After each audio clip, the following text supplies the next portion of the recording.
Triple H, Paul Levesque. Triple H, intense, one of the best wrestlers of all time. You're just saying that because I'm here. Hey, no, I don't have to be the one to say it. There's plenty that say that. We're one of the best. Hall of Fame will be, no doubt. You seem, as Paul Levesque, behind the scenes, doing all your thing, you seem just as excited. What is it like for you? What kind of level is it for you going from that side to this side? Well, listen, there's not going to be 70,000 people screaming when I walk through the door to leave this room. So it's a different level of excitement. But you know what? It's funny, I'm not in the ring nearly as much as I used to, but every single week I'm backstage at Raw, SmackDown, and I stand backstage and I help these young guys, as I have, my entire career, to try to help guys along. And it's just as exciting to me when you take a kid and a guy that doesn't get something or is struggling a little bit, and you help to give them the right direction, and he goes out there and the light bulb goes off and all of a sudden he gets it and he hits the home run.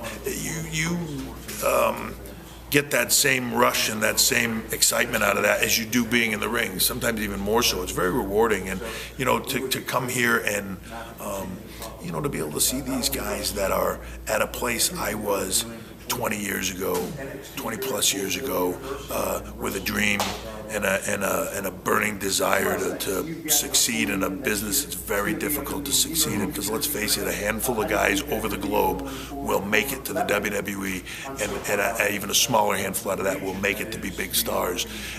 But to have that burning dream and to take those kids into developmental and watch them grow from a kid that's never stepped foot in a ring before to a kid that steps foot and walks out here at NXT for the first time and goes, oh my God, this is the coolest thing I've ever done in my life, to a kid that makes it to Raw, and then, a couple of years later he's at WrestleMania, and, you see that look in their eyes. It's an amazing process, and I love this business as much today as the day I got into it, and to me, that's never going to change. It's not about me getting in the ring. It's not about my career. It's not about what I can do in the ring. It's about the business in general, and it always has been for me. And to get to work now from a behind-the-scenes standpoint to ensure that next generation. I want to find the next Cena. I want to find the next Hogan, the next Austin, the next Rock. I want to find all of them, and ensure that as big as the WWE is right now, that 20 years from now we look back and go, God, remember when we were so little? I want to make this thing grow. I want to make this the biggest thing on the planet. Is it hard? Is it easy to find that person?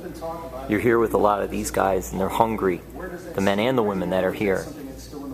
Can you see right away, hey, this one maybe, huh? And some may take time, but it's funny because sometimes it's the guy that you never thought, the guy you look at and go, I don't know, I just don't know that he's got it, and he becomes the biggest thing in the business. And then, there's a lot of people that were going, please get rid of that Rocky Maivia kid. He's horrible. He's never going to make it. And then, flash forward, he's the biggest thing in the business.